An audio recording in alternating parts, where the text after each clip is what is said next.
Bros, kids, we are live here in the middle of the afternoon on a Monday, 4 days before Christmas, Anthony. And I can see you're getting into the spirit right now. Spirits, not spirit. That's what it is. Not that I'm not monotheistic. I'm not theistic. Atheistic, some might say. But Sure. these are the spirits that I worship. You understand? Saint Tito's and... Yeah. I'm not worried about some weird fat man that likes children too much bringing gifts to my house. No. I get fucked up and pass out on my lawn. Yeah, which is what you should do. Which is magical. Which we should do. And I'm assuming our guest today probably has done that numerous times in his life, just based on your general appearance. We got Brent Gleeson on the show. How are you, man? I can tell you've blacked out in your front yard a few times. He might be blacked out now. It was yesterday. Yeah. I can see you going real hard. Former Navy SEAL. All you guys go hard, but it's one of those things where, shit, no matter how many times we've drank with Navy SEALs, I never see you guys like fucked up, like ever. Is that part of the training? No, they're fucked up everywhere, actually. We train for war and fight to win in all aspects of life. Yeah. Yeah, for sure. You've man. met Ray Care.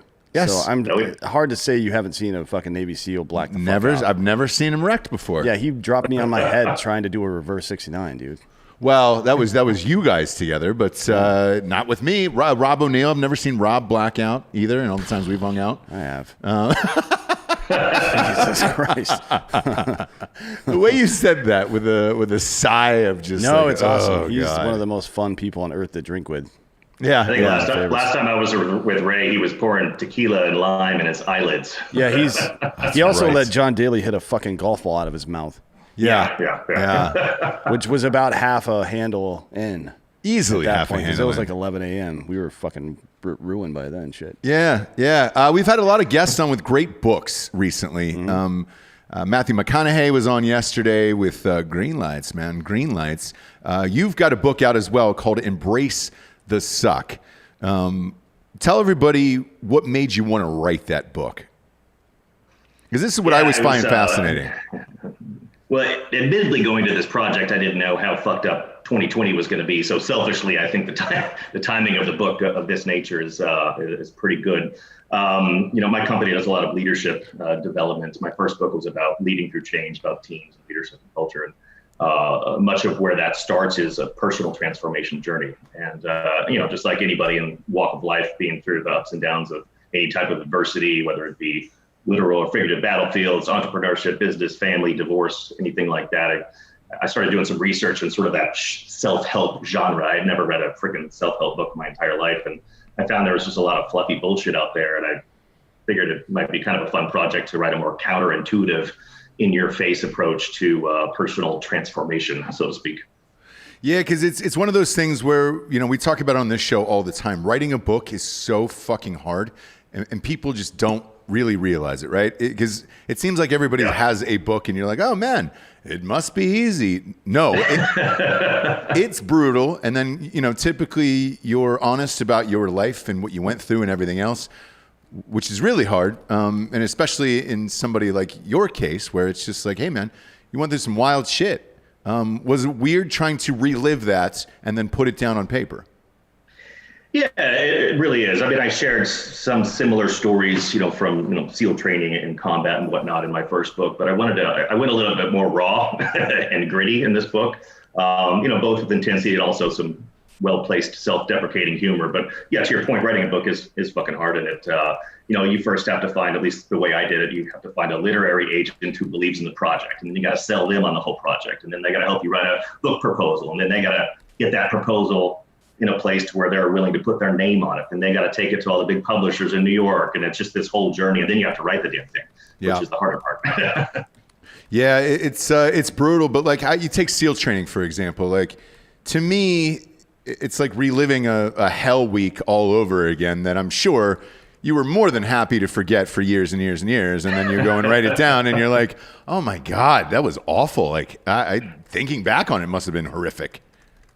Yeah, obviously, just like in all walks of life, we tend to sort of relive a lot of the more positive moments, the camaraderie, the miserable and intentional pain and suffering of Hell Week. But it's a really fascinating social experiment, and I mentor young guys through the program now, and seeing these young kids coming in more fit than we've ever seen them. But again, they still battle the same mental and emotional and cognitive roadblocks that all students face, and seeing them go through it, that more than anything actually helps me sort of reconnect with the utter misery that is those early weeks of training. And then what people don't realize is just the grind of that lifestyle afterwards is in ways a lot harder. Yeah, you do some mentoring, don't you? I do. I big on this program, Fathers Without Boundaries. I mentor 20 to 23-year-old women from Arizona State who just might be looking for a father figure or might be poor. They're poor, and then they don't want to work. And if it says Arizona State loves to travel on their Instagram, that's where I come in. Yeah. And then I reach out, and Dan and I, very, very hands-on. And I read that about you, that you're a selfless man for others. So I commend you on that. Yeah, because it's there. You can find it. Obviously, you can find me on that campus a lot. And then in other places, Cancun, I do a thing in Cancun, usually end of March, beginning of April, right around spring break.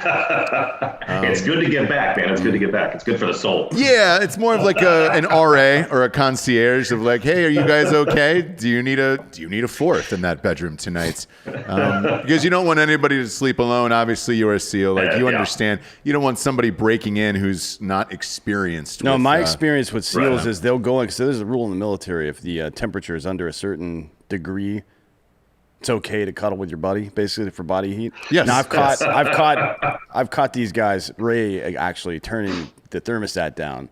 I'm like, what are you doing, Ray? What are you doing, Ray? He's like, well, I don't know. Don't worry about it. He's trying to simulate conditions in the field. I'm like, no, you're trying to cuddle me, Ray, is what's happening. But whatever. One question I've never asked, because we've had a bunch of Navy SEALs on the show, ironically, but one question I've never asked: you ever go to a dinner party and somebody's super fucking pompous to you, like some husband, and they're like, so what do you do for a living? After they're in like sales or something, and you want to be like, I'm a Navy fucking SEAL. What about you? Oh my God, dude, we live in this area of San Diego called Rancho Santa Fe, and it's just, I know there's people who hear this, but there's a lot of, mixed bag type of people here, and a lot of, affluence and wealth. So you get, as you can imagine, a lot of different types of folks here. We had a dinner party one time, and this guy was he literally was fucking telling me he was number one in the world at everything. I am the number one person in sales in the world. I am the number one motivational speaker in the world. I've never heard anybody ever talk like this. And then when he started, it's kind of people who would eventually, after 15 minutes, segue to be like, oh, what do you do? Or, and so at that point, it's not even worth it. Yeah. Wow. Now tell him you're a fucking door gunner on a space shuttle at that point. I'm pretty sure the number one salesperson in the world is probably Jeff Bezos, right? Yeah.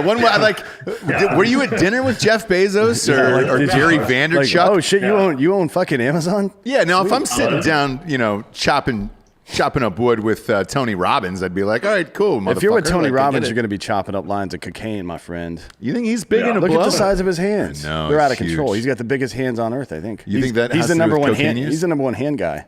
Yeah. Number one hand guy, sales guy, biggest teeth. All of it. Huge teeth on that He's basically guy. like an orca. He goes big in all aspects. He He swims through the ocean and just picks up krill with his giant teeth. That's it. Yeah, he's doesn't eat normal food. very Phelpsian. That's with why his you've hands. never seen him eat in person. That's true. It's true. Yeah. He probably only uses. I would like to see him only use tiny silverware. Can we get sued for this? This is obviously ridiculous. Probably right? not. Probably not. I'll go see Tony for help afterwards and be like, hey, man, if he tries to sue me, I'll be like, it was a cry for help, Tony. I just wanted to be in your class. Yeah. How to get sued for dummies. We should write that book. Tell people what's one of the craziest stories within the book that they could look forward to where you're just like, all right, this one time. Well, there's some stories that are crazy and some stories that are kind of funny in a way. I'll tell the one that's kind of crazy and funny at the same time. We were my task unit from SEAL Team 5 back in early '03. We were actually the first troop going in to operate in and around Baghdad, Ramadi, and Fallujah. So back then we were essentially kind of rewriting the book on urban warfare, close quarters combat, capture, kill missions. And although we were obviously extremely well trained, we'd been trained by peacetime SEALs and hadn't even had time to bring lessons learned back from the battlefield. So there's a lot of adaptation, obviously, a lot of after action reviews and shifting our strategies and tactics. But there was just one particular op where we had divided the task unit into 3 assault forces, 1 mobility force to act as a quick reaction, and obviously our transportation in and out, and then 2 assault teams. It was going to be a simultaneous hit on a massive apartment structure. There was 3 14-story towers, sort of in a U-shaped configuration. One bad guy was on floor 2. Of course, our bad guy was on the fucking 14th floor, unfortunately. So we had to haul our asses up all the way up there, and it was going to be a simultaneous breach. And, obviously we radioed the other team when we were ready. We blew both doors, and the concussive blast was so intense that it blew almost every single window out of every apartment in that huge 3-tower complex. And at the time, I also had 103-degree fever and a horrible stomach flu. So the concussive blast also had an impact on my bowel system. So let's just say that the rest of that op and the follow-on afterwards, I had, not to be too crude, but I had shit running down my legs the entire time. Yeah, we're both diped up right now, so you can say you shit your pants. Yeah, we dipe up before every show and then let it go, So if you see my face turn really red, I'm like a child. I'm like a toddler at that point. You know exactly what's happening. Yes. And you know what follows. Yeah, you know what follows. It's usually apple and then milkshake and then, But because we can't we're live on YouTube, so we can't get up, Whatever happens, happens. Yeah. I don't want to say that my job is more dangerous than yours, but kind of. I mean, I'm live on air, brother, and I could shit myself. Yeah, anything. Yeah, there's a lot of risk involved there. A ton of risk involved. Why does every SEAL end up in San Diego, you think? I feel like it's a thing. Well, we have, you probably know this, you've interviewed SEALs, but we have the majority of our teams are either based here in San Diego. You go through all your initial training here in Coronado, and then we have teams 1, 3, 5, and 7 based there in Coronado, right adjacent to the training facility. And then our other teams, 2, 4, 8, and 10 in and around Virginia Beach. And then, of course, we have our other Tier 1 Special Missions Unit based there, and then we have teams in Hawaii as well. So guys kind of either end up staying more on the East Coast, or they end up staying predominantly here in Southern California or San Diego, just because they've lived here so long, they transition out. Their roots are here, their families are here. So. Got it. Because as soon as I'm over these fucking taxes, though. That's why everybody's coming to Austin. It's the worst. I mean, look, San Diego's beautiful, and I understand it, but the taxes are the worst. I got into a little tiff with somebody about this yesterday. Did you? One of my more liberal friends, and their response was, well, I'll just make more money. I'm like, oh, yeah? So let's say you make $300,000, or let's say you make $400,000 right now, which is going to be the cutoff basically for that incremental increase to 58% or 59%, depending on if you're in LA County, for example. Correct, yeah. So if you make $400K a year, you're going to get taxed at whatever you get taxed on that first $400K. Then on the next $100,000 over, this is how progressive tax works. So on the next $100,000 you make from 400 to 500, you're going to get taxed about 60% on that. Which means you're gonna earn 100,000 more and have 40,000 more in your bank account. Fuck that. Yeah. Are you out of your goddamn mind, dude? Yeah. No. Like you're making $40,000 more than somebody you make $100,000 more than at that point. Yeah, it makes zero sense to me, and I think everybody eventually will kind of hop on down the bunny trail. Are you one of those guys that's trying to get Gavin Newsom recalled up there? I think we're going to move back to Texas, to be honest with you. Are you really? Well, I grew up in Dallas, and then I moved out there when I went to Buds, and have stayed here. But yeah, the frustration with these ridiculous taxes, and that philosophy is like, sure, well, shit, I got to make more money, but then you're just giving more money away. So the philosophy doesn't really hold true when you have to work your ass off to make that much money in the first place. So. Yeah, no kidding. And who the fuck wants to give more money to California? Like seriously, we're paying these people to shut down private business? Is that what we're doing? Yeah, like get fucked. Man. All you pussies out there can get fucked. And I mean, every politician in California can suck it. Gavin Newsom, look at that piece of shit.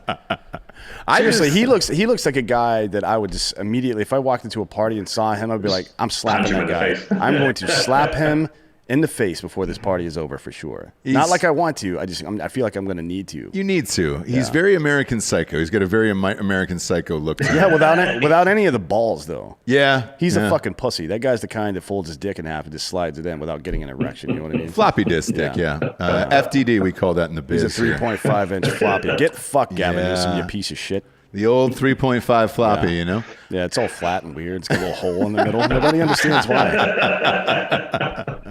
And if Gavin's mad, we can send him on down to Brent's house and, you know, feel free. Just down in San Diego. No, I saw there was like 900,000 signatures to recall him, so I think that he's going to be on that list There will at very least soon. be an Dead election. serious. There will so. be an election, yeah. Yeah. We'll see. Depending upon how long any of this lasts or whatever. And I don't know. It's one of those things where it's like, who knows? I've been reading about these mutant strains all morning where it's like the vaccine may not protect us. Well, look, if it turns us into mutants, I'll probably get it. Probably. Like, what's your mutant power going to be? Mine? Yeah. Oof. There's so many that I would like to have. I would like to have a retractable penis, like where it just goes back inside of me. Like an eagle talon almost? Yeah. There's been too many times where I've like been on a bike, like a bike seat that was too hard, and I was like, man, if I could retract my entire brethren, that's my penis, balls, and my taints. Just kind of seal that up. It's a lot easier. Yeah. I want it like a hard top, like a, you know, like one of those. Like a turtle shell? Yeah, like for Or the an armadillo, maybe. like the top of a Tesla X. Yeah. Like You know? like an action figure bump. Yeah. Correct. Yes, that's exactly what I want down there. So that way, whatever I'm going into, especially if you have kids, man, I've got a 2-year-old and a 6-year-old. All they do is run and jump on you all the time. I feel like one of their feet kicks me in the balls every 2 days. Like I would like to retract when I go home. You know what mine would be I'm with you. the ability to control volume. Just in regular life. Humans? Yes. Well, Okay. everything though. If Yeah. somebody's talking, I can just like use my mutant power to turn it down. Yeah. And they're just like just trying to talk, and I'm like, never again, bitch. You're done. I think that would probably save a lot of marriages. Yeah, it would. it would. Or I don't know, just the place like the. I know would what also else? like to just eliminate entire places. Like if they waste my time. There was one today. I did drive down to fucking San Antonio today, which I hate. You know, I mean, the only thing that's worse than have you been to San Antonio? Yeah, we have a client there. Yeah, he grew up in So, Dallas, I'm so there he's a lot. definitely been there. San Antonio sucks. I was just talking about this yesterday with a friend of mine. Yep. It is the most boring place I've ever lived in my life. It's the 7th largest city in the country, technically speaking. Yeah. And it is the most boring place on earth. There's 4 good restaurants, and that's it. That's it. That's all there is. There's some Yeah. dirty ass water you can fucking sit around and drink margaritas and watch weirdos walk by. Yeah. Fuck, man, I could have stayed home and did drugs. That's exactly what I felt. So this morning we've got to buy like a 6,000-pound truck for work, right? For taxes. Oh, I thought you were going to say 6,000 pounds of drugs and my dick got hard. No, that would be amazing. Now, if the truck was full of that, I would have put up with this Yeah, bullshit. if you're out there but- for it, There you you go. got a truck full of drugs. That would be mine. You know how they gave that cranberry juice guy, whatever, Yeah, his little fucking dog truck? face. Yeah, show up with my truck and it's just full of blotter acid in the back. It's just like reams of paper that's all blotter acid. Like, all right, I'm in for this now. Dan's a big acid guy, which is rare. You don't find enough of those people these days. Well, so. that's because Yeah, they've all disappeared that's into old the school. ether. they all walked out into the corn fucking field of dream style. You never saw them again. Yeah, that's super old fashioned. I love that. Oh yeah, old-fashioned I had to drive out to fucking San Antonio this morning to this one dealership who was just like, "Hey, they had this one truck. Apparently, everybody knows about this tax loophole out here in Texas, and they were like, "Yeah, man, we got to get a fucking truck." So trying to locate one is awful.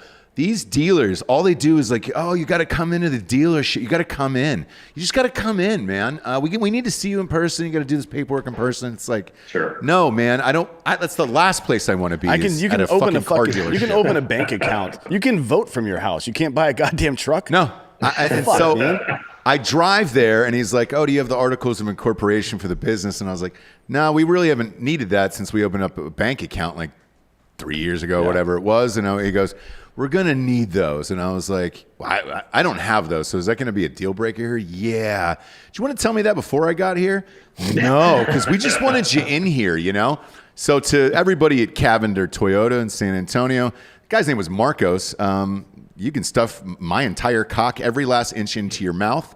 And driving to San Antonio, it's like driving to a city that has never changed since like the late 60s, early 70s, with all the Aztec colors and styles where you're just like, you want to update that? Nah, we're good. It's San Antonio. We're totally fine. There's very few cities that I hate in America. I would say Salt Lake City's up there, but San Antonio's another one. Salt Lake's bad. Yeah. Did you speak? Somebody's mentioned that card that Rihanna sent. Rihanna, I don't know how you say your fucking name. Rihanna, yeah. Yeah. Do you have that card? Where is it? It's really funny. I did. It's somewhere around here. Yeah, I think it's on the desk. Yeah, I do. It's Be Best. It's for Melania. We're gonna miss her this Christmas, by the way. Melania? Yes, dude. No, she's done with Christmas. I think we all know that now. She's all done with Christmas, but imagine losing the election and then you have to do the Christmas bullshit on top of it, Right. and be happy in front of the kids and everything. And when you're like, oh no, everything is fine. You go enjoy. I have to pack all my shit because I got to be out of there in 29 days. I don't know why your Melania sounds Asian though. I feel like anybody. It was close.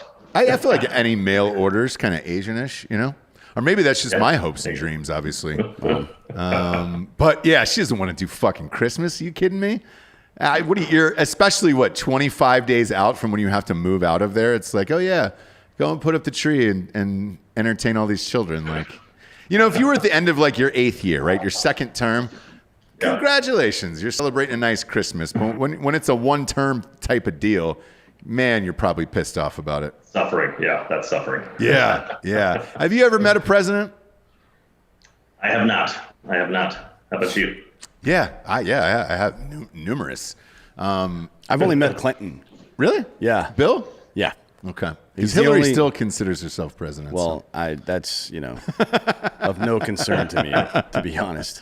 Yeah, I've met the presidents of. Oh, you meant the United States? No, that was a hard no on that one. I met the presidents of Sweet Tart Company, which was kind of close in my opinion. I'm a big fan of those chewy ropes. I used to put acid on sweet tarts back in the day. It's called a callback, folks. It's There it is. Professional comedy. Get with it. There it is. Brent, are you regretting all your life's decisions coming on here today? I'm thinking about new bad ones that I need to make. Yeah, you are. You guys are inspiring. I am an inspiration to every dirtbag. Over under, how many tridents would you say you have in your house? How many tridents? Yeah. Let's see. 1, 2. I see one behind you. Yeah. Yeah, 4. Yeah, we might top out around a dozen. Yeah, you got to get one on the base of your penis, though. Yeah. Going straight down? Yeah. Right. That's a hard So, like, flex. this is a trident dick. I don't know if you know what that means, but it's kind of a big deal. It's a good icebreaker. It is. It really is. If somebody were to play you in a movie, who do you want it to be about your book?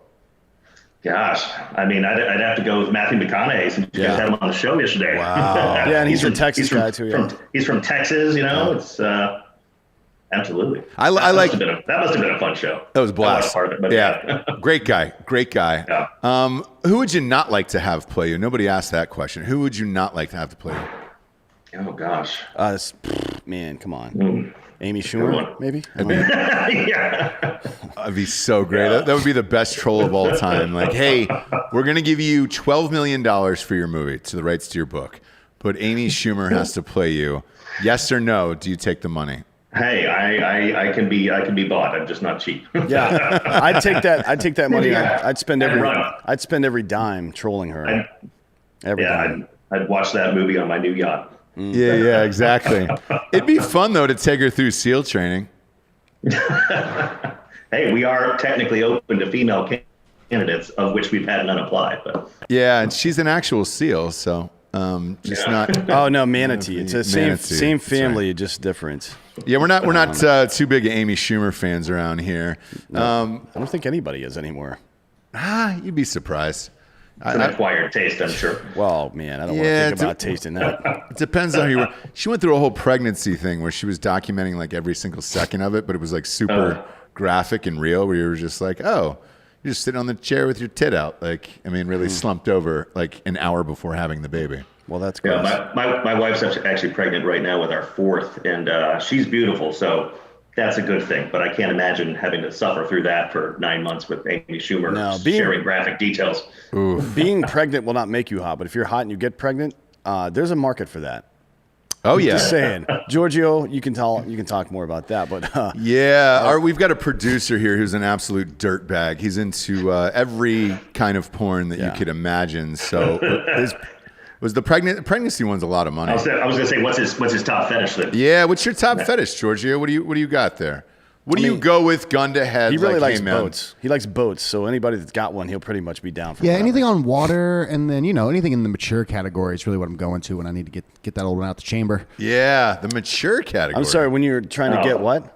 A round out of the chamber, yeah. Round in the chamber. Yeah. A round out of the chamber should go through the barrel, my man. Well, I just sold my boat last year, so I guess that excludes me from opportunity. Yeah, that's too bad, Giorgio. You could have banged this guy, but he's no boat. So Giorgio only likes women in their late 50s who have a boat that are like divorced with a lot of money. So we're trying hard, obviously, to find one for him. But he should come check out Newport Beach. I know they're everywhere. Yeah. It's crazy, man. Did your wife watch like the housewife shit? Of course. Yes, same. I feel like it's on every second of the day that I'm not home. Yeah. I feel like it's on at the house. Just playing in the background where you're just like, oh my God. All of those women end up getting divorced. Yep. You don't say. Every single one. Yeah. You don't say. They're down in they're all down in Newport too.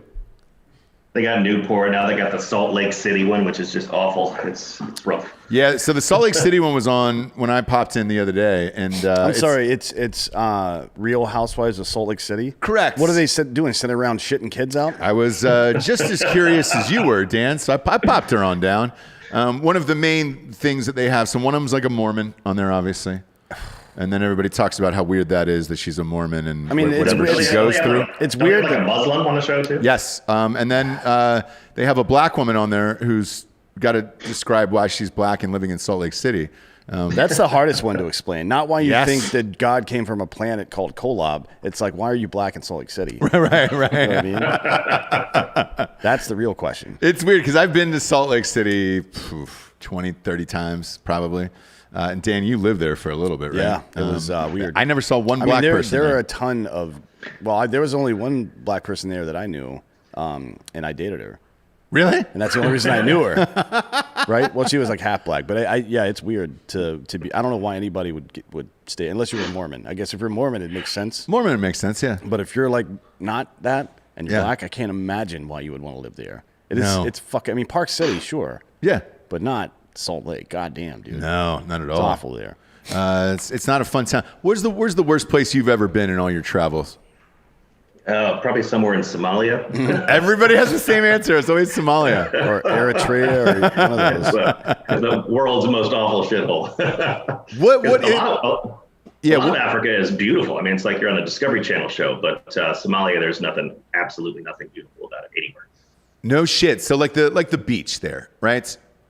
Is there any beaches? Is there any redeemable qualities about Somalia? Can you lay out and go to the beach, or how is that? No, not really. Everything's just so inundated with the smells of diesel fuel and human waste that even if there is something that could be somewhat beautiful from a nature perspective, you won't think it is. What happened to that fucking country? What was it exactly?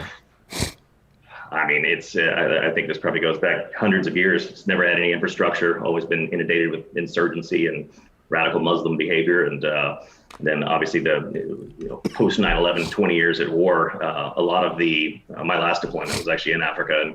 And, a lot of the, bad guys and drugs and weapons smuggling and money comes, all the way from Afghanistan down through the Horn of Africa. So there's bad guys all over the place there.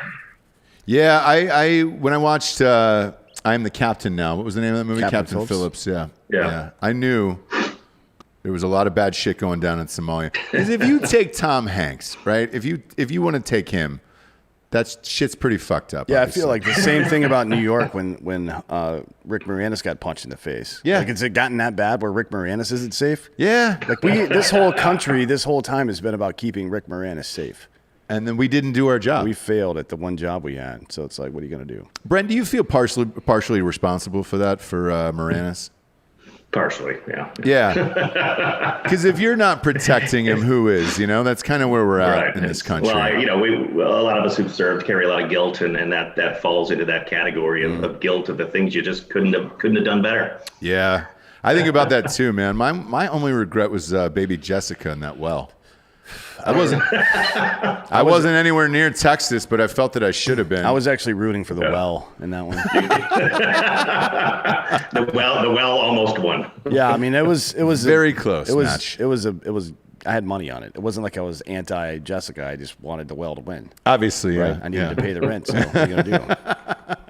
I always wonder if they would reboot it, you know? Because I read this article of like Jessica 35 years later. What do you mean reboot it? Like throw another kid down there? No, throw her back in there Oh, and let yeah, her see yeah. if she can get out at 35 years old as a grown up. Yeah. I'm shocked she hasn't been hit with a reality show offer. I just call it re-weld. And you just go back inside the well to what you fell down. No, it's called Oh Well.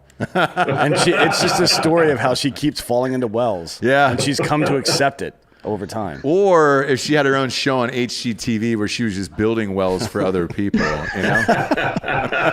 No, it's the well makeover. Yeah, wishing well. Yeah. And it's just, what's your biggest well you've ever wished for? With baby Jessica. And she's like, look, we're going to start with a safety ladder that goes in all of these things. Because I couldn't you get guys out. have something here. Just wait until the fucking blooper reel comes out. A lot of sound effects.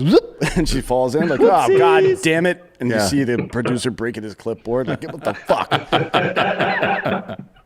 Jessica's she's in the well again. She's in the well, guys. Hey, guys, she's still in the well. Can we get her out of there? Can we get her out of the well, please? Cut. Yeah, I'd like to see that with Chip and Joanna Gaines, you know? That they kind of make it like a man cave well where it's just like, oh. Well, they're in Waco. They need to reshoot the Branch Davidian out there. Oof, that would be a great one. Hey, I wouldn't it? guarantee you, Chip and Joanna Gaines, with all these lunatic fucking housewives, could absolutely start a cult. No Oh, question. yeah, 100%. No question. You ever been to Target with a woman? Yeah, yes. Oh, Chip and Joanna Gaines over here. I'm like, oh, yeah, well, I'm going to go kill myself. Yeah, in the other aisle. You have fun with your fucking furniture, $35 candles. A lot of shiplap. They love shiplap. Out of here. I just experienced that yesterday. You're bringing back really. I know. Yeah. Well, this is where the real PTSD comes from. People don't understand how hard it is to reintegrate into back into life after you've been to war, and this is why. It's not because of the war. It's because of this bullshit. Chip and Joanna Gaines got a lot of fucking answer for. A comedy show with Kevin Hart the other day, and his funniest line was, he's like, women, they can't not give a fuck. They have to give a fuck about everything. And my wife is not only pregnant about to burst, but we also moved a month ago. So she's taking the nesting thing to like an extraordinary level. Oh, I'm sure. Are you building shit from IKEA, or are you just getting that shipped in? Has the IKEA, Both. has that ship sailed for you from IKEA where you're like, man, I'm not doing that anymore? I can't handle that. No, I'm too old for that shit. Yeah, I'm one where it's like, hey, make those motherfuckers put it together and drop it off at the house. Yeah. Because I'm not sitting down with that L tool. No. Just doing 87 parts Flies out of your together. hand every 2 seconds. But I want a real life Swede to come over and fucking fix this shit for me. Oh, that'd be I want nice. a Swedish person to fucking put it together for me. Yeah. Right? Because I want to flex on Sweden. Sure. They're trying to send me shitty furniture. All right, well, come put it together then, bitch. That's how you make it equitable. I think so. One of our listeners suggested flip or well. I like that, you know? Flip, or what's the flip? Yeah, the flip is, do you want to sell it or do you want the well, you know? Because right now they got flip or flop. So it's just like, hey, do you want it? Do you want to keep it? So it's or do you a want to pun move on on a with your show life? that exists. Yeah. No. Because the people always take their old fucking house in that goddamn thing. Yeah, that's true, yeah. I don't know why. Because the devil you know, right? I guess. To me, it's like, take the brand new house with all the shit. Why do you want to fix up your old piece? If it didn't work, and then it's like, oh man, I don't understand why I only have a 100 square foot bathroom. Yeah. It's just like, well, you kept your own house. I think we need to start an HGTV show where we burn people's houses down for the insurance money. Oh, that'd be great, right? Yeah. But we wait until after the statute of limitations runs out to publish everything. Mm-hmm. You ever been a part of that where somebody just burns down their shit to get the insurance do you want money? to confess to a felony on air right now? I saw it happen. I saw it happen in real life. Well, you're witness to a crime that you didn't report. So I did you're going to report it. jail. I No? did. And I actually did report it too. Going to jail. What happened was that sounds very Texas. Does this happen in Texas? no. It happened actually in Columbus, Ohio. There was a I was going college. to say Florida, if not. No, surprising, right? The other one that I did see though was in Florida. So I've seen 3 of them in my life. 2 of them were bars, and the other was a restaurant actually. So they were just like, oh shit must have gone wrong. One was Sharky's in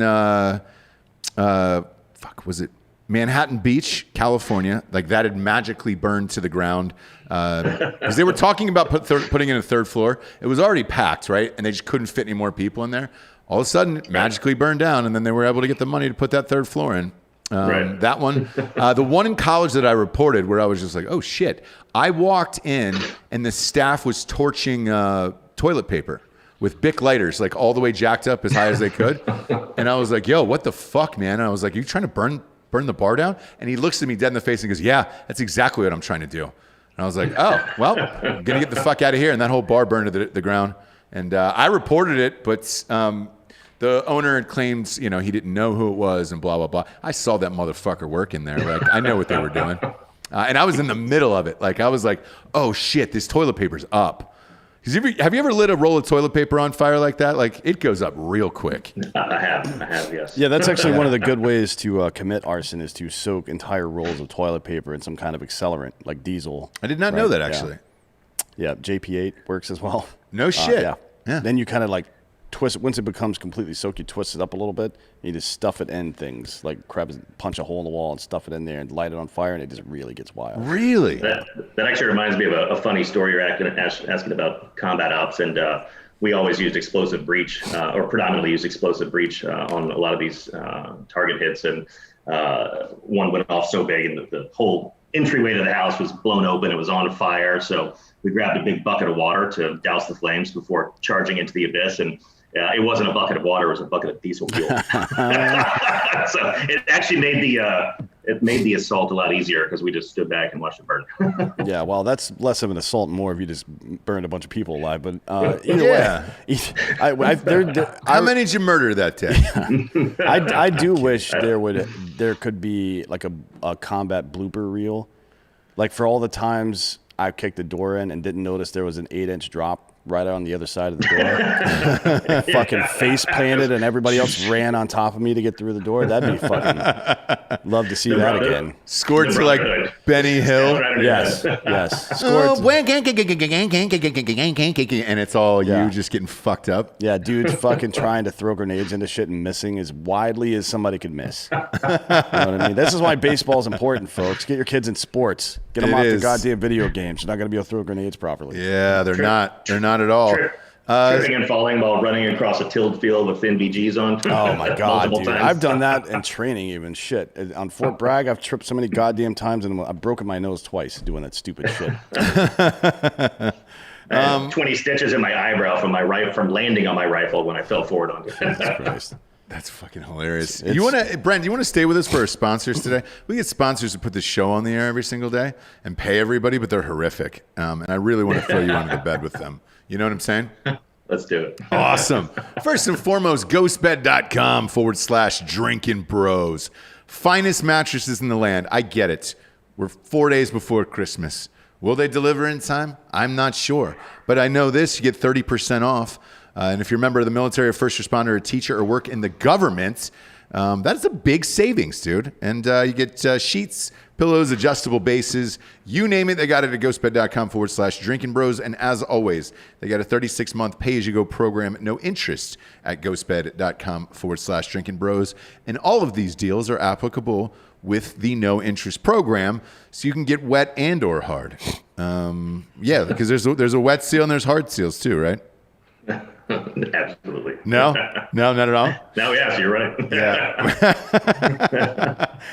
Next up. Sometimes at the same time. Yeah, sometimes at the same time. Next up is HelloFresh.com/DrinkinBros80. This is one of my personal faves because I eat them every single night. Are you a meal prep guy, Brent? Sometimes. Does your wife cook? Yeah, I do a lot of cooking too. I just enjoy it, but we have a lot of kids too, so it's got to get done. Same, man. So I got 2 kids, and so it's easier just to get like shit delivered where it's like, all right, great. Yeah. I just can't go to the grocery store again. And especially for adults, they're eating chicken nuggets every goddamn day, so it really doesn't matter. You're damn right there. Jesus Christ. Wouldn't you be? Yes. But ironically, like, my kid will look at me and be like, Dad, I don't want pizza again tonight. And it's just like, hey, man. Get a job, you little bitch. Yeah, and there's going to be a day where you're going to want pizza every single day, and then you can't have it, bro. Yeah. Hence, I eat at HelloFresh.com/DrinkinBros80 every single day. They like when I yell little bitch towards children in their ad reads. Huge. Yeah, they love it. They always love it. That's actually no, it's not. No, it's not. Look, this is some of the finest food in the land. It is certainly the freshest. I've been eating it for, a year and a half at this point. Super lucky that they came on as a sponsor. $80 off, including free shipping there. And, first of all, for me, I consider myself an amateur chef, but not like great. My wife is a really great chef. This makes me a great chef because it's like, oh man, it's super easy, and you just put it together, and that's that. And then sometimes I trick her, but she's like, dude, I see the box that gets shipped to your house. It gets shipped to your house, you don't have to worry about it. Go to HelloFresh.com/DrinkinBros80. You get $80 off there. And that's almost like giving it away for free at that point. But I guess they just want you to try it, Like, hey, Yeah. shit's so good it's free. If you think it's that good, you'll just give it away. Yeah. So go ahead and do it. And last but not least, we got Feels. Are you a CBD guy at all? Do you do CBD? Yeah, actually, we just started a new CBD brand called Veteran Wellness here this summer. Oh, right on. Yeah, man, everybody's getting in on this. Ours is Feels on the show, FEALS.com. Man, as far as like droplets and all that other stuff, it's feels.com/drinkinbros, FEALS.com/drinkinbros. You get 50% off your first order. My wife uses the droplets every single night. Well, it's sublingual, right? You put it under your tongue and it absorbs. And, if you're not one of those people that like to drink carbonated beverages or things like this with a Kill Cliff, then that's the other way. That's the best way to get it. Yeah. So we wanted to have two options for you. We vetted all the products. They're fantastic. You get 50% off. You're never going to beat that fucking deal. Go to FEALS.com/drinkinbros. That's feels.com/drinkinbros. And you get 50% off. Are you a sports guy, Brent? Yeah. Follow football and some other sports. I played rugby in college, so I follow that a little bit too. But who's your team? Rugby? Yeah. All Blacks. My coach was a former All Black, even though he was a Kiwi who was living in Dallas. But so. Are they going to make him change the name of that team? Yeah. That sounds a little racist to me. Yeah. All Blacks? You can't say anything anymore. Is there any blacks on that team? No. Yeah, okay. No. Maybe change it to that. Well, you can't change it to no blacks. That's way worse. Yeah, is it? I believe that the New Zealand soccer team is the All Whites. Oh, is it really? You Yeah. can probably get away with that in New Zealand, I guess. I Yeah. don't know. There's a lot of indigenous folk there, though. With the Then I'd say that balances it out pretty nicely. yeah. Yeah. Let's man. just come up with a name. How about Redskins? That one's available. It's available now. It's available now. Yeah. You can have it for the low price of nothing in America. I was the reason I asked. We were looking at the college football playoffs here. Richard Danoff in the comments said they did switch it. There is fans for the Sugar Bowl. 3,000 is what they're going to let in at the Superdome. Oh yeah, I'm not going to that. No, but I might head up to Alabama, Notre Dame.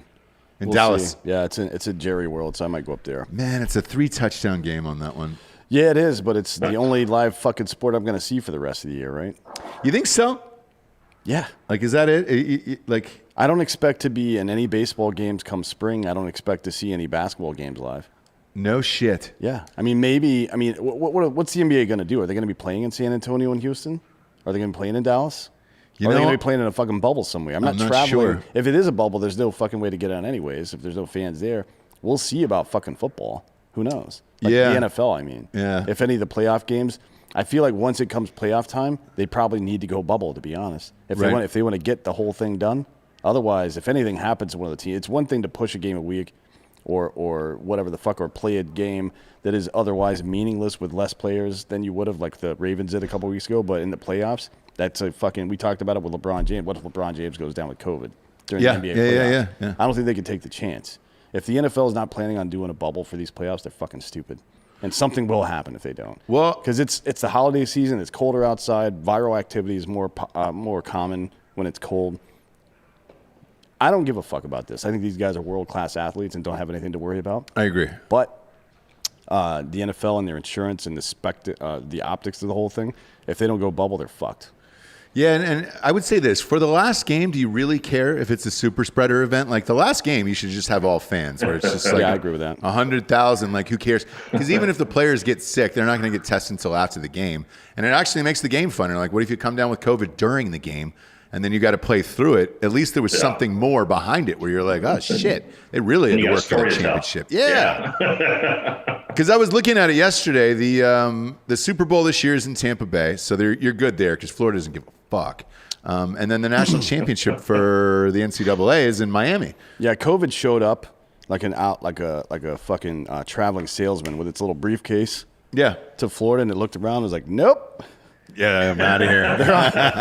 Meth and alligators down here. I'm out. I'm not trying to compete with fucking bath salts, my man. Have you ever met a normal person from Florida? No, not one. Like, No. I've got a lot of friends from Florida, clients from Florida. I've never met a normal person from Florida ever. The only normal, I guess, Steve Duffy's relatively normal. He's from Florida. But he had to move there for work. That is No, counts. he grew up in fucking. He's fucking. Oh, he did. He's Tampa trash. Yeah. Oh, is he Tampa trash? Yeah, he's suburbs of Tampa trash. Yeah. Yeah, I told that story on the show with That dude drinks Old Milwaukee for Christ's sake. Yeah, which is great. No, it's not. Look, No, it depends on how you're getting down, man. Well, I'm getting down by drinking things that don't taste terrible. I understand that, Yeah. but for somebody who's a complete Florida man, Old Milwaukee and a bump of Special K to start the day is a great way. Well, I think he mixes his ketamine and the bath salts 2 parts to 1. Okay. Just to keep it level. You know what I mean? Yeah. Which is understandable. I get it, man. Yeah, I'm fine with that. Adderall and weed. How different is it? Tomatoes. You know, I don't even like tomatoes. I hate them. I've Never been a big fan. There's no point in tomatoes. Can we just say that right now? Are you going anywhere for the holidays? We are here with Nicole about to pop any day with the new baby and everything else going on. We're staying put. So That's right. How How about many? you guys? Is she like full? Is she full term? She's full term now. Technically, the due date's January 7th, but both her and her doctor think it's going to come probably next week, conveniently. Oh, no Next week. shit. Yeah. Do you even want a child born in 2020? Do you want to push it? Like, you know, if you're like, hey, man, just go past 1201. What do you think she's going to do? Hang on to it for the next year? I absolutely want to claim having had a child in 2020. You're damn right. That's funny. I did. We thought it wasn't fucked up enough, so we're like, let's have another human. Make it a little more chaotic. Do you think there's any competition with Jesus for kids that are born on the 25th? Yes. You know what I mean? Very much Do they so. grow up in the shadow? Like, you know who the most famous person born on my birthday was? Well, sure shit wasn't you. Yeah. Yeah. It was definitely JC. I think that the problem guess. is if you're born on Christmas, everybody gives you the same gifts your whole life. Merry Christmas / birthday. You know? That's tough. I'm looking at December 25th birthdays. Jimmy Buffett. Oh, Jimmy Buffet was on December 25th. Sissy Spacek. Annie Lennox. Sissy Spacek, all right. Annie Lennox. They're Eurythmics. Yeah, that's a good band. Do you guys share any? Do you guys share any famous people on your birthdays? I do. Yeah. Mine's Carrot Top, and that's real. Carrot Top and Ric Flair. So I feel pretty positive about mine. Mine's Babe Ruth, Ronald Reagan, and Bob Marley. Yeah. What about yours? Yeah, I sat next to Ric Flair on one of the last flights I took before COVID. My birthday's January 8th, so I share it with Elvis. Yeah. Oh, no shit. Yeah. Congratulations. Hey, your kid could be born on the 8th. That's what I'm trying to get Nicole to hold on to the baby a little longer. So I did this. I went through this strategy with my wife. My first kid was born on 4/14/14, right? So it was all like, I'll never forget that because it's all 4s in a row. Now, the other child was supposed to be born on 8/8/18, and my wife went past the due dates. And so I told her, I was like, look, can you just hang on for like 10 more days and let's just go 8/18/18? She obviously told me to go fuck myself. Yeah. But guess what happened? Bango, 8/18/18, brother. Oh, wow. I There you made go. it happen with my mind. You put it out there in the universe. Well, when she was sleeping, I shoved a couple towels underneath her, like, you know. Oh, I got to take back what I said before. Ricky Henderson was born on December 25th. Oh shit! Way more popular than Jesus. Yeah. If you had to have one, Jesus or Ricky Henderson, who you choosing there, Brent? Ricky Henderson. Yes, of course. I mean, you got to. Jesus is kind of cliche, you know. Yeah, and it's you need that on base percentage really in today's game. Ricky was fast. I mean, Ricky would be even better today than he was during his time because of the impetus put on base percentage and just like the sabermetric scoring runs. He would be the most valued player in baseball now. I mean, for real. Can you say agree. that about Jesus? No. I mean, he may have been able to make a nice bat. He was a woodworker after all, but Yeah. come on. His bats would be fine. Somebody's still got to swing that bitch. He wasn't faster than Ricky Henderson. No, we've got Jesus' 40 time was not great. No. I think it was the hair slowing him down. I think so too. He was always barefooter in those awful sandals. Yeah, really. and he's also white, so how fast can he run? Yeah, not very. White with blue eyes. He couldn't get very far. He's probably a 5'2", 40 guy. Well, now that your career's over and you're about to have a new child, because it's over now after being on this show, and obviously having these conversations. What's next for you? Are you going on a book tour? How's that going to work with COVID going on? Yeah, no, you don't really do the traditional book tours. Usually I'd be probably in New York doing some different things. I am going to be on the Today Show. How awful is that? No, I'm kidding. In like a couple of weeks. So I'm sure it'll be a very similar conversation to this. Yeah. A lot of people say that Dan is like Al Roker. Yeah, they say that a lot. Yeah. I read about that before coming on the show. A lot of podcasts, radio shows, I think digital media, stuff like that. But other than that, you don't really do the traditional one. But, I run a leadership and organizational development consulting firm. So ironically, you were talking about the NFL. They're one of our clients. We paused their main program, obviously, over the past 8 months, but they brought us in to kind of transform the officiating side of the organization. So it's been interesting to see, get sort of the inside scoop on where the NFL is headed, like what's going to happen next year. I mean, it may not be all that different than this year. We don't know. But like you said, if they don't take some major precautions, then it will be similar to this year. That is absolutely true. Yeah. Yeah, and by the way, those officials, like I've heard like crazy stories, like you have to be a lawyer or have some type of like wild past. They're like lawyers, financial wealth managers, dentists, like all these very like sort of interesting careers that they do, and yet somehow they balance being an official as well. Why is that? Why does the NFL only look for those guys to be officials? Do they ever say? Well, to be totally honest, it's one of the things that kind of brought my firm in to do is help transform the entire organization. Their talent acquisition strategies. They don't do really any training. Basically, the guys, especially now this year, they just show up to the game. They do the game. They get on the bus. They go back to the airport. So they're trying to have, institute some better standard operating procedures, best practices, at least some semblance of training, better debriefing, after action reviews, that kind of thing. But as far as, their general day-to-day professions, it seems all these very cliche jobs of like lawyer, dentist, wealth manager. Yeah. Interesting. Yeah, it's strange, man. Every time I see them, that's what I always think. And I'm like, oh, shit. But their salary's crazy decent, and they get a ton of benefits there. Don't they make like 180 a year or something like that? Yeah, I mean, obviously that's on top of their regular profession, but it's like 180 to 220 or something like that, depending on their seniority. Walt Anderson was the guy who brought us in. He's now it's like the longest time official ever. Now he's senior VP of training and development. So I think at the peak of his time, he was making probably well over 200. Shit, good for him.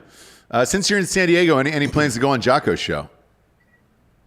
I have. I needed to reach out. Actually, my wife told me about that yesterday, and I've forgotten.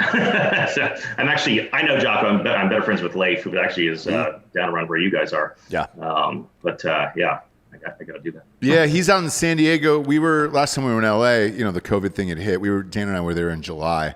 And everybody's like, hey, man, because he's been on the show before. And they're like, get Jocko back on. Yeah. And he was like, you got to go down to San Diego for it. And we were like, man. Nobody's really moving. We didn't have time, unfortunately. No. We would have. I mean, it's not that bad of a drive with COVID going on. The traffic in LA wasn't as bad as usual. So we probably could have got down there pretty quick, but we just didn't. Yeah. We were recording an audio book and, in a million shows.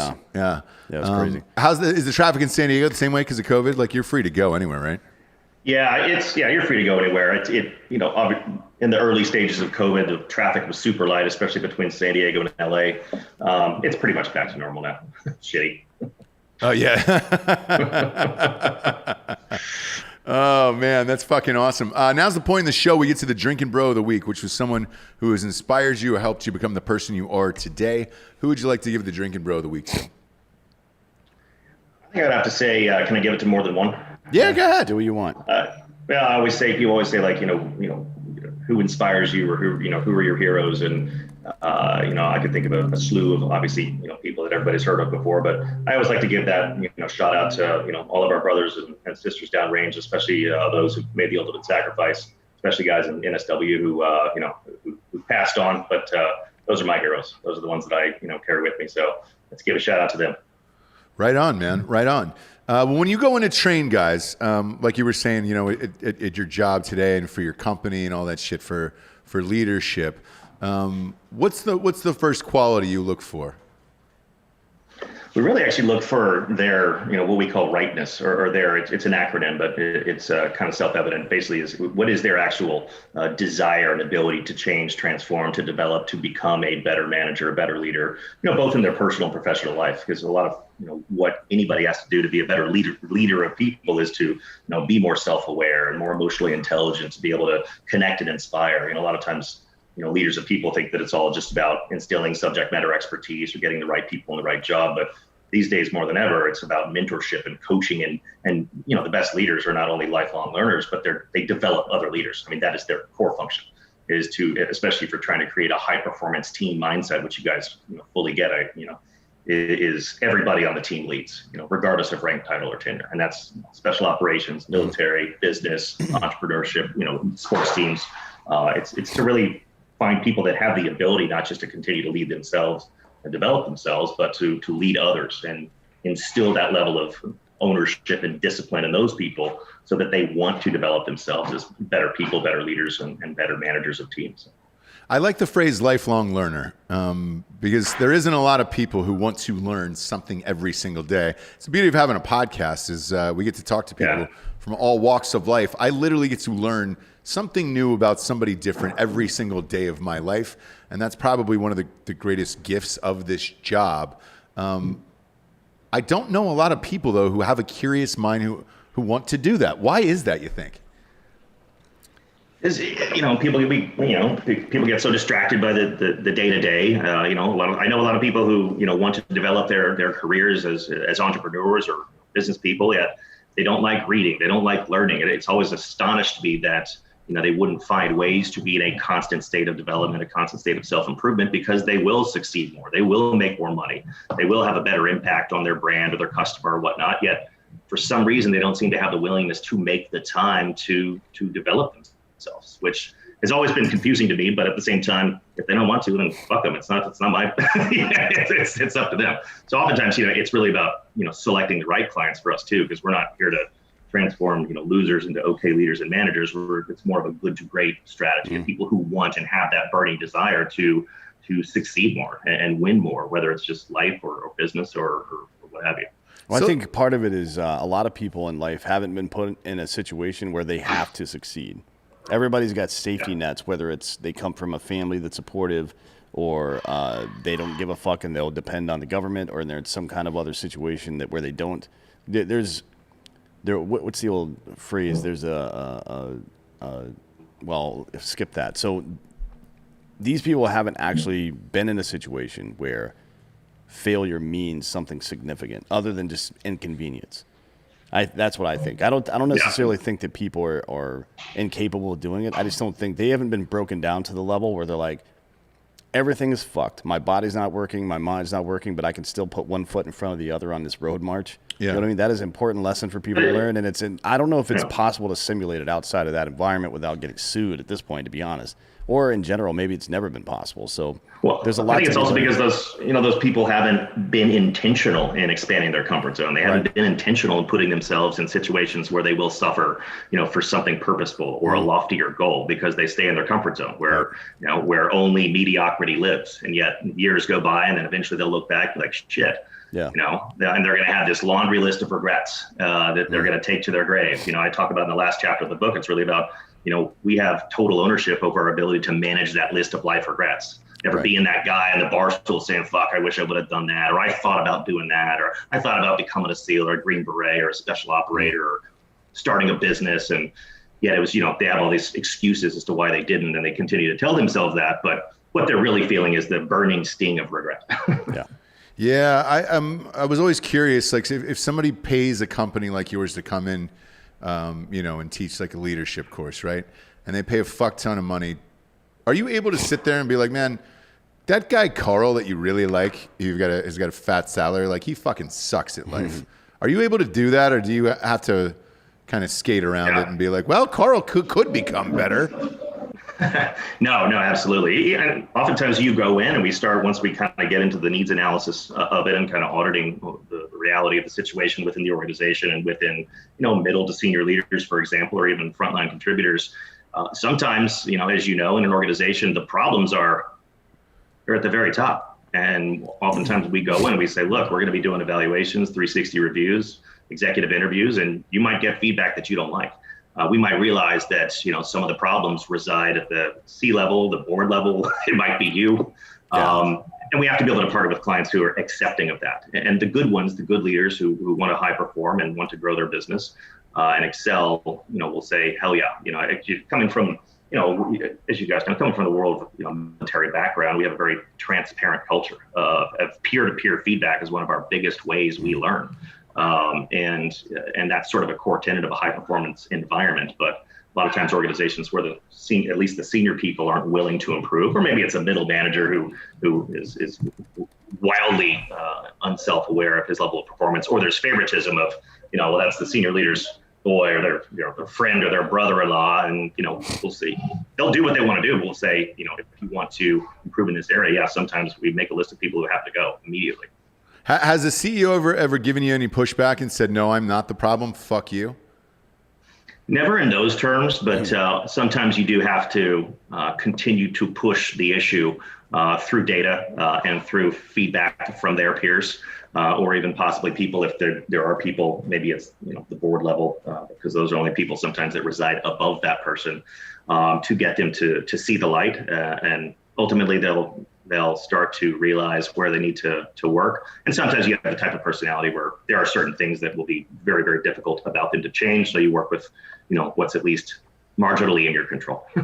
I'd pay you whatever your quote is to go to Cavender Toyota in San Antonio and talk to a guy named Carlos. I think it was actually Marco. Marco. Did you say his name was Marco? No, Carlos. You said originally that it was Marco.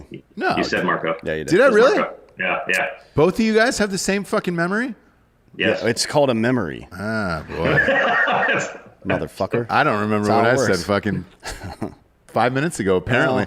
I think it's Carlos. It's either Carlos or Marco. Either way, all of them at Cavender Toyota can get fucked down there, and I wish you could go down there and tear their leadership apart. I'd pay just to watch that. Yeah, you should start providing your services to people who've not asked for them. Yes. Well, that's right. That's the type of client that I would bring Ray Care in to help me assist with their transformation as long journey. as he can keep his goddamn clothes on. Man, I'd love to see Ray Care greased up running through Cavender Toyota in San Antonio, fucking shit up, and then you just absolutely squatting over the manager, telling him why they suck at life. I had to drive to San Antonio. People have to realize if you live in a shitty place, you have to say, hey, man, the fact that somebody came here and spent time out of their day to come here, they're going to be pretty pissed about it. I've been in that situation before. Yes, dude. I've been in that situation where it was like, it's trying to get people to come and visit in Atlanta, Georgia, right? The traffic is terrible. You're 45 minutes from the airport to anywhere there, and you're just like, oh, hey, fly across the country. Come to this airport you're going to be stuck in for 2 hours underground in a fucking tram. Chick-fil-A is closed on Sunday. Go get a rental car that's 18 minutes away via MARTA, and then hike up 45 minutes to wherever I lived. Like, I was aware of my situation, but a lot of people aren't.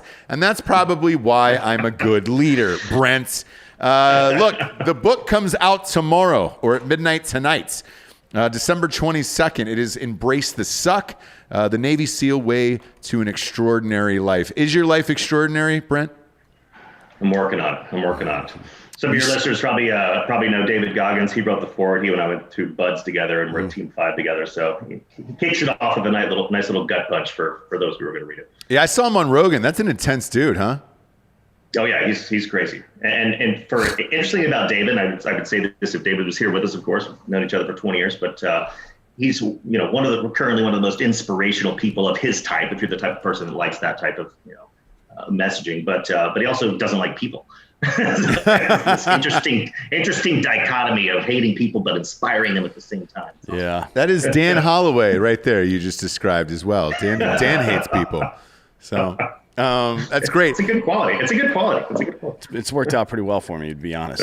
Yeah, so far. Hey, did you read your own audiobook? I did. You did. That's great. It's good. Anybody who doesn't, I fucking judge immediately. You have to. If it's your own biography, read about your own shit. Yeah. I did it for the first one. I did it for the second one. It sucks a little bit, but yeah, it's people want to hear the author reading the book as opposed to some random ass actor book reader person. So Exactly. Dude, you're a fascinating guy, Brent. We appreciate your time today. Go and buy his book, Embrace the Suck. It is available everywhere tomorrow. Thanks for the time, man. We appreciate it. Thanks for stopping by Drinkin' Bros. Next time we'll do it in person, but really appreciate you guys for making this happen. The timing was great, and let's do it again sometime. Hope you guys have a great holiday. Yeah, you too, Absolutely, man. Merry Christmas and best of luck on the new kiddo. Thanks, guys. Merry Christmas, gents. All right, for Brent Gleeson, Ross Patterson, and D'Anthony Holloway, we are the Drinkin' Bros. Good afternoon and good night, everyone. We're doing this